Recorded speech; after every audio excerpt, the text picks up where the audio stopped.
Chers amis, bonjour. La paracha Béchalach marque la fin de l'esclavage et la sortie d'Égypte. Cependant, les Hébreux ne sont pas hors de danger. Ils n'ont encore accédé à aucun pays d'accueil et ils se trouvent à quelques enjambées de l'Égypte qu'ils viennent d'abandonner. Ils s'en rendent compte lorsque, arrivés face à la mer, aucune possibilité de déplacement ne s'offre à eux. À droite et à gauche, c'est le désert. Et ayant levé les yeux pour savoir ce qui se passe derrière eux, ils s'aperçoivent qu'ils sont poursuivis par leurs geôliers, une armée égyptienne avec ses chars et ses archers. En un mot, l'étau se referme sur les esclaves en fuite. Ils sont perdus, car ils ne peuvent se réfugier nulle part, et les enfants d'Israël prennent peur, et se mettent à gémir et à crier. Le Midrash nous précise que 4 groupes différents s'étaient formés. Les uns disaient « jetons-nous à la mer », d'autres disaient « retournons en Égypte », d'autres encore disaient « faisons-leur la guerre », et les derniers hurlaient « poussons-leur une clameur pour les faire reculer ». Il est intéressant de constater que les 4 catégories citées dans le Midrash traduisent aujourd'hui encore les conceptions différentes ayant cours parmi les Juifs contemporains. Les uns préconisent l'assimilation totale, symbolisée par le désir de se jeter à la mer, en disant « nageons avec les nations » dans le sens du courant, « faisons comme les autres et laissons de côté nos utopies ». D'autres pensent qu'il est illusoire de vaincre les nations, tant elles sont nombreuses, donc autant se plier à elles et les subir, à l'exemple de ceux qui disaient « retournons en Égypte ». La 3e catégorie de Juifs, plus combative, proposait de s'opposer aux Égyptiens par la force. Faisons-leur la guerre pour nous libérer comme d'autres peuples l'ont fait et ne nous laissons pas servir. Et enfin, il existe des Juifs assez naïfs pour faire appel à la conscience humaine, comptant sur le fait que les nations ne pourront accepter longtemps l'injustice qui leur est réservée. Nous avons vu ce que ces 4 attitudes ont donné. En définitive, on ne peut compter que sur l'Éternel et sur nous-mêmes, en étant à la fois réalistes et rêveurs.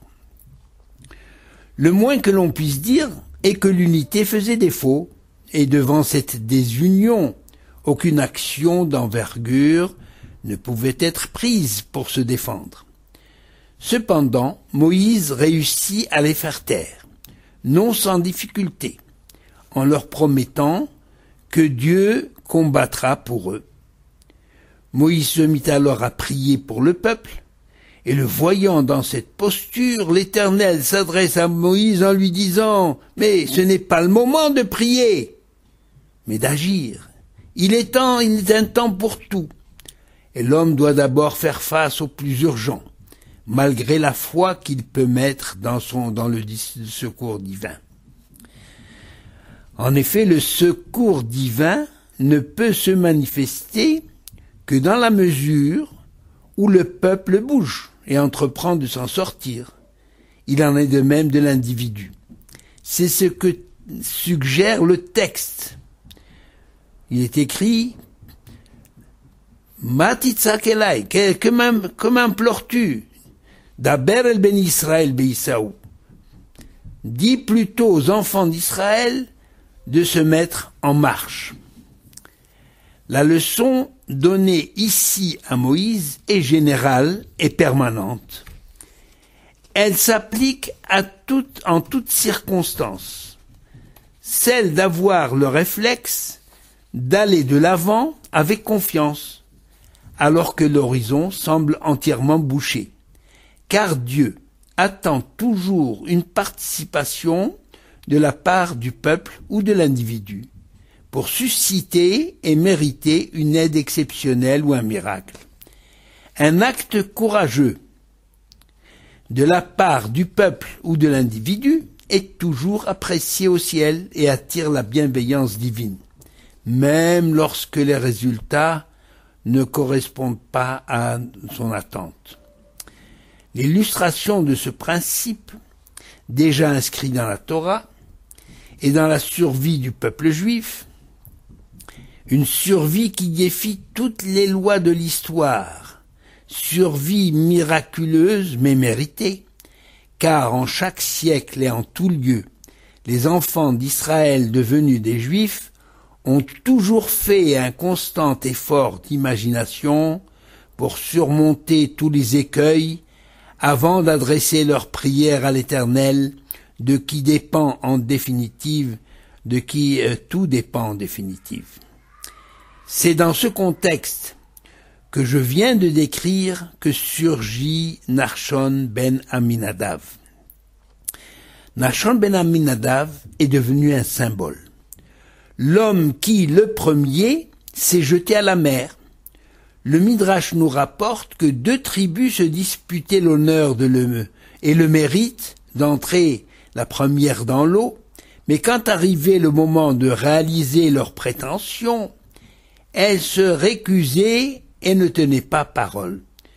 Seul Nachshon se jeta courageusement dans l'eau, entraînant derrière lui toute sa tribu et celle de Benjamin, puis toutes les tribus d'Israël. Dans cette situation délicate dans laquelle se trouvait le peuple d'Israël, pris comme dans un étau, les membres de la tribu de Yehuda et ceux de la tribu de Benjamin avaient compris qu'il était nécessaire de faire quelque chose, de chercher à agir, d'explorer toute possibilité d'en sortir sans se laisser abattre. Mais personne ne s'est précipité pour entamer la moindre action. Seul Nachshon s'est littéralement jeté à la mer. Plus il avançait, plus l'eau lui montait le long du corps jusqu'à atteindre sa bouche. À ce moment, les eaux sont arrivées jusqu'à leur limite de l'âme. À ce moment, la mer s'est fendue et lui a livré le passage.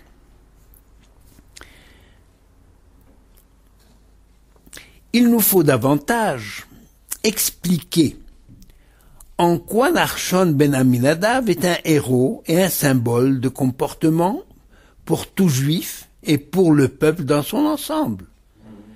Lorsque Nachshon est entré dans les flots, il n'a pas agi par dépit ou par désir de suicide devant l'absence de toute autre solution pour ne pas tomber entre les mains des Égyptiens. Nachshon a saisi la situation lorsque Moïse a donné l'ordre d'avancer, de marcher devant, de s'engager dans cette voie sans issue que représentait l'étendue de la mer face à lui. Revenons à la Torah, on va reprendre le texte pour mieux comprendre ce qui se passe dans la tête de Nachshon. Et pourquoi Nachshon est devenu un symbole? L'Éternel dit à Moshe, « Pourquoi m'implores-tu? Matitzak elai. Alors, que dois-je faire ?» demande Moïse, déconcerté, et qui comptait sur la prière pour susciter le secours divin par un miracle. Alors Dieu lui dit, « Daber el ben Israël ve'Isaou, parle aux enfants d'Israël, et qu'ils se mettent en route. » Certes, il y a des moments où il faut adresser des prières et d'autres moments où il faut se passer de prière et donner la priorité à l'action. Tu veux que le peuple suscite un miracle de ma part? Alors donne-lui l'ordre d'agir, de se lancer à l'eau, pour non pas pour se suicider, mais pour amorcer le miracle. Dans ce même esprit, un rabbin s'étonne de voir certains juifs s'entêter à prier pour la venue du Mashiach, au lieu d'investir leurs forces, à s'amender et inciter le peuple à faire tchouba. En effet, tout le monde connaît l'interprétation de la parole du prophète. Be'ita achishena.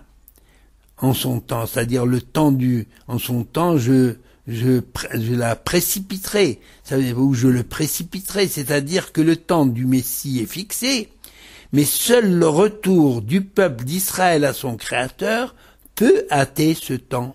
Seule l'observance de la volonté divine peut aider à la venue du Mashiach. Or, la volonté de Dieu ne se résume pas à des implorations et à des prières. Elle est surtout liée à l'action que l'on peut résumer par la protection de la veuve et de l'orphelin, c'est-à-dire une attitude qui implique la notion de justice, la notion d'amour du prochain, qui sont aussi avoir et observer le principe fondamental du respect de la vie. Nachshon a donc compris des paroles de l'Éternel adressées à Moshe Rabbeinu que Dieu attend la participation de l'homme pour la réalisation d'un miracle. Rappelons que pour la Torah, la notion de miracle ne se limite pas à des faits ou à des éléments extraordinaires, au-delà de la nature, surnaturelle. Pour la Torah, la nature elle-même est un miracle. Quand Dieu promet en récompense la fidélité des enfants d'Israël, la pluie en son temps et le produit de la terre, ce miracle ne se produit qu'à la suite de l'engagement moral de l'homme, mais également et surtout à la suite de son engagement sur le terrain. C'est-à-dire que la terre ne donne son produit que dans la mesure où l'homme la travaille à la sueur de son front. Le Midrash donc insiste sur la foi de Nachshon qui avance dans les flots, avec la ferme conviction qu'en ayant obéi à la voix divine de se mettre en marche, que Dieu finira par accomplir un miracle, même si présentement l'eau lui monte le long du corps et qu'elle atteint la limite de sa bouche. Cette attitude de Nachshon est celle de tout juif croyant dans des situations désespérées. Il commence par prendre toutes les mesures possibles pour en sortir, mais il n'oublie pas que seul un miracle peut sauver la situation. C'est le cas par exemple d'une personne gravement atteinte par un accident de la route. L'urgence est d'abord de tout faire pour lui prodiguer des soins et ensuite seulement on prie pour que la médecine humaine réussisse à le sauver. Malheureusement, bien entendu, le miracle ne se produit pas toujours, mais la personne ayant une grande foi en Dieu, trouve toujours sa consolation dans son acceptation de la volonté divine. Nachshon ben Abinadav est donc devenu un symbole dans la tradition juive. Symbole de l'homme qui entreprend, qui a compris que l'homme doit agir, que l'homme se doit de prendre des initiatives, comme s'il était livré à lui-même, et en même temps savoir que le miracle est à ce prix. Dans les Pirkei Avot, sans citer le modèle de Nachshon, Hillel disait « Bimkom she'en ish, ishtadel yotish » c'est-à-dire à l'endroit où, quand tu te trouves quelque part où il n'y a point d'homme, tâche d'en être un. Au sujet de cette Mishnah de Pirkei Avot, chapitre 2, Mishnah 5, Rav Ovadia Yosef Zekutzal insiste sur le fait que si on se sent l'homme de la situation, il ne faut pas s'abstenir sous prétexte d'humilité ou même de perte de temps sur l'étude de la Torah. C'est ainsi que le verset du psaume 119, Et la asot lachem eferu toratecha, le temps est venu d'agir pour l'Éternel, ils annulent ta Torah, c'est la traduction. Dans le traité de Menachot, on explique ainsi ce verset du psaume 19. Parfois, Délaisser la Torah, c'est le fondement de son maintien. Comme il est dit à propos des premières tables de la loi lorsqu'elles furent brisées par Moshe Rabbeinu. Eh bien, l'Éternel l'a félicité en disant « Tu as bien fait ». Chazak, parce qu'il a brisé les tables, c'est-à-dire il a annulé la Torah momentanément pour lui donner plus de force. Le Rav Ovadia Yosef donne un exemple de situation où il faut se montrer un homme, même si, c'est-à-dire l'homme de la situation, même s'il faut y consacrer beaucoup de temps. Il s'adresse en particulier aux étudiants des Kolelim, c'est-à-dire ces instituts d'études supérieures de la Torah, en leur disant, même si cela doit vous prendre des journées entières, si votre démarche doit être personnelle pour inscrire vos enfants dans un Talmud Torah, eh bien fermez vos livres et occupez-vous d'urgence de leur inscription dans un Talmud Torah et non pas dans une école quelconque, car l'éducation religieuse de la prime enfance est essentielle et détermine toute la vie et toute la vie future de l'enfant. On appelle ici Talmud Torah une école religieuse. En Israël, ailleurs, il faut dire une école juive, religieuse. Se soustraire à une situation où on est le seul homme à même d'agir pourrait entraîner une punition céleste.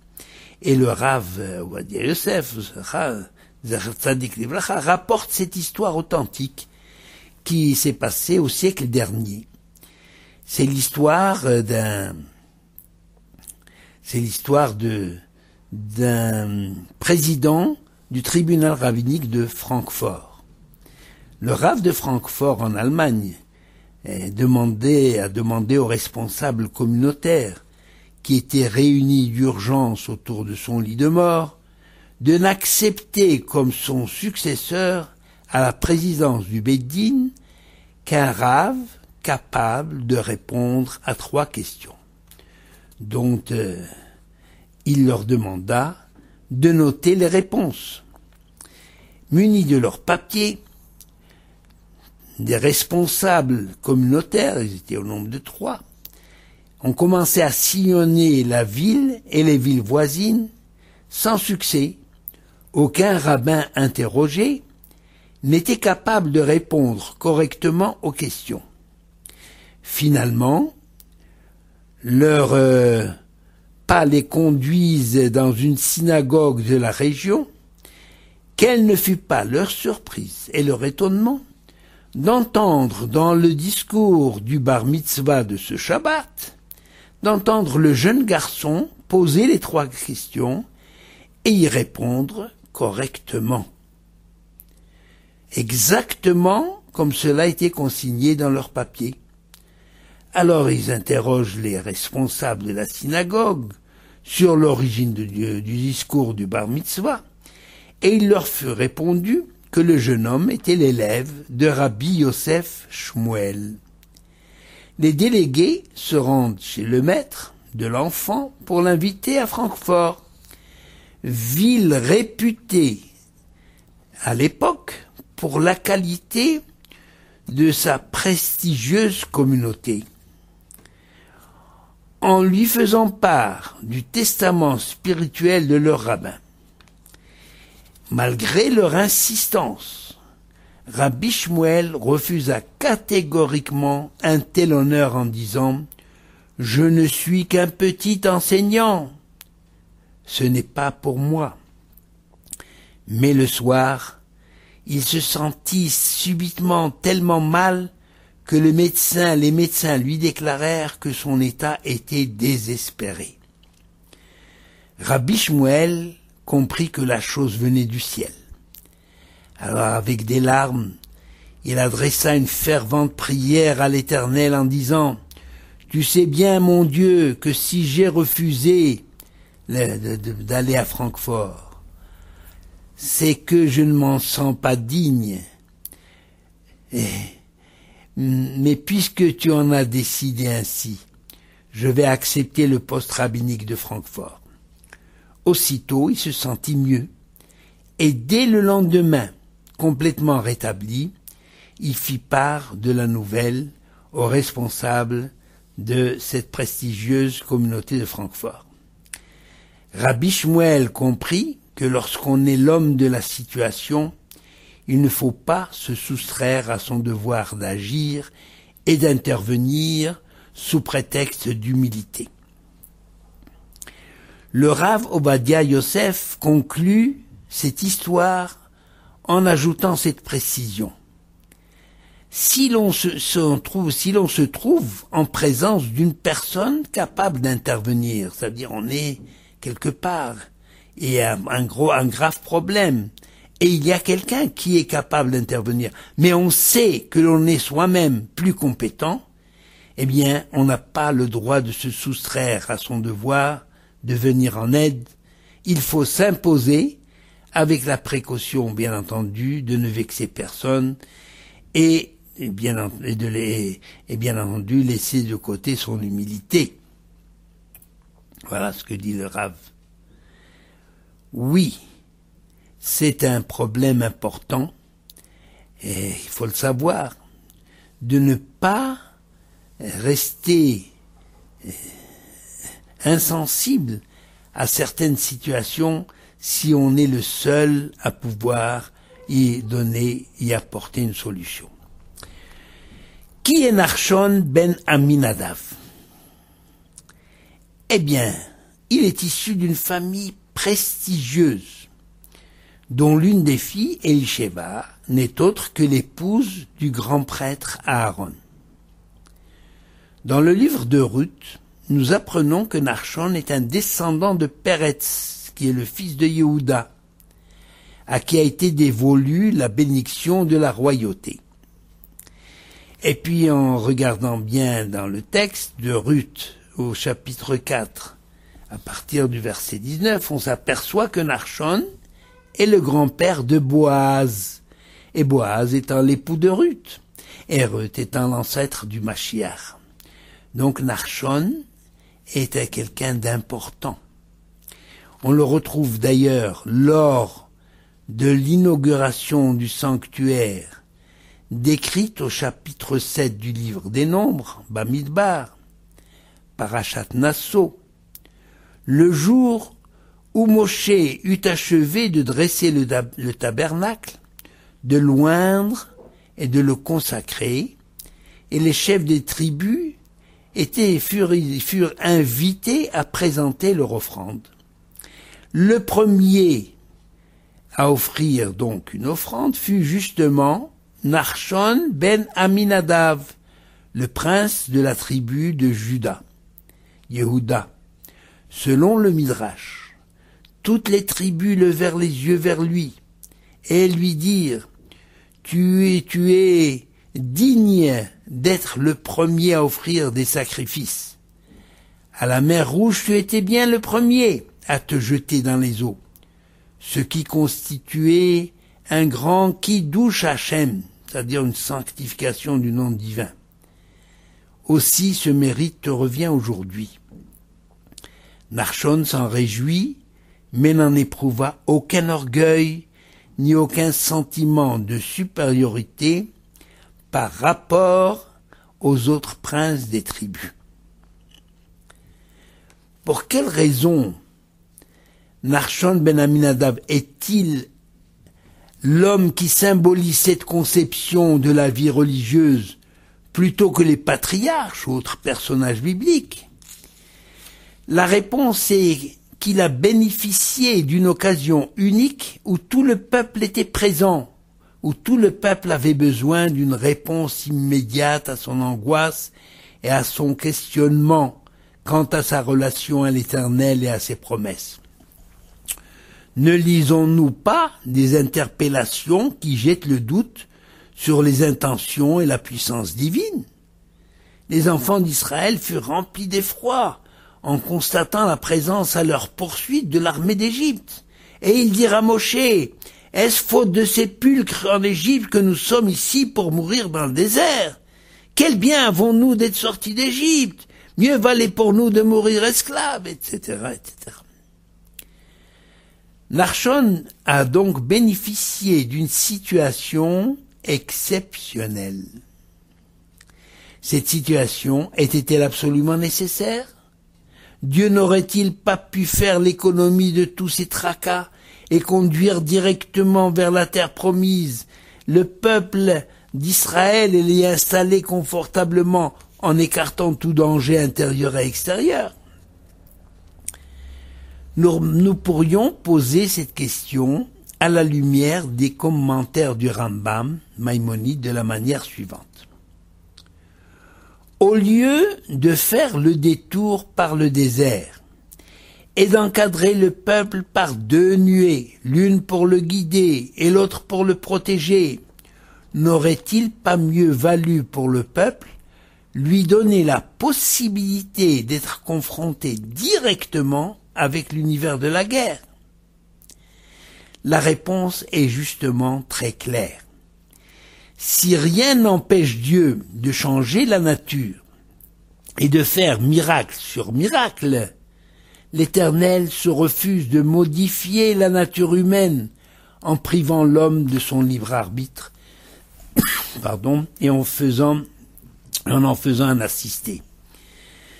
Si Dieu a porté son choix sur le peuple d'Israël, c'est justement pour le caractère singulier de sa personnalité. Un peuple à la nuque dure, un peuple exigeant, capable d'imagination et de courage, malgré l'image tronquée qu'en donnent les nations de ce monde troublé qui a perdu tout sens des valeurs. C'est donc pour permettre à Israël de changer son âme d'esclave en une âme saine et sainte que l'Éternel lui a fait subir de longs et parfois pénibles déplacements dans le désert. Car rien ne remplace l'expérience. C'est uniquement par l'expérience de la dureté des épreuves subies par le peuple que les enfants d'Israël ont mérité de devenir l'associé de Dieu, du Dieu créateur, dans l'œuvre de la création continuée, c'est-à-dire dans la réalisation de ce monde. C'est ce que l'on dit le vendredi soir lorsqu'on récite le Kiddush, Asher bara Elokim la asot, que Dieu a créé pour faire quoi? C'est-à-dire pour permettre à l'homme de poursuivre et dédier Dieu à la réalisation du monde. Comme l'écrivait Abraham Eshel, Dieu a besoin des hommes, mais des hommes soumis, pas des hommes soumis, mais des hommes libres, des hommes volontaires, des hommes responsables, pas des assistés qui attendent que la manne tombe du ciel, car la manne n'a eu qu'un temps du vivant de Moshe. Aujourd'hui aussi il y a la manne, et la manne vient du ciel, également du ciel, mais elle se mérite par son engagement dans le monde, par son labeur et par son adhésion dans la vie spirituelle. Tel est le modèle de comportement souhaité par l'Éternel, dont Nachshon ben Aminadab est le symbole pour le peuple juif, un comportement d'homme responsable, engagé dans la vie dans toutes ses dimensions, pour la seule gloire de l'Éternel, ainsi que on l'exprime dans la bénédiction prononcée sous la choupa, lors des cérémonies de mariage. Sheakol bara lichvodo, tu es source de bénédiction, ô Éternel notre Dieu, qui a tout créé pour sa gloire. Ce qui signifie que lorsque le peuple d'Israël œuvre pour la gloire divine, et uniquement à cette fin, Israël bénéficie non seulement de la bénédiction divine, non seulement de la lumière, mais il bénéficie également dans le bonheur et la joie dans ce monde et dans le monde à venir.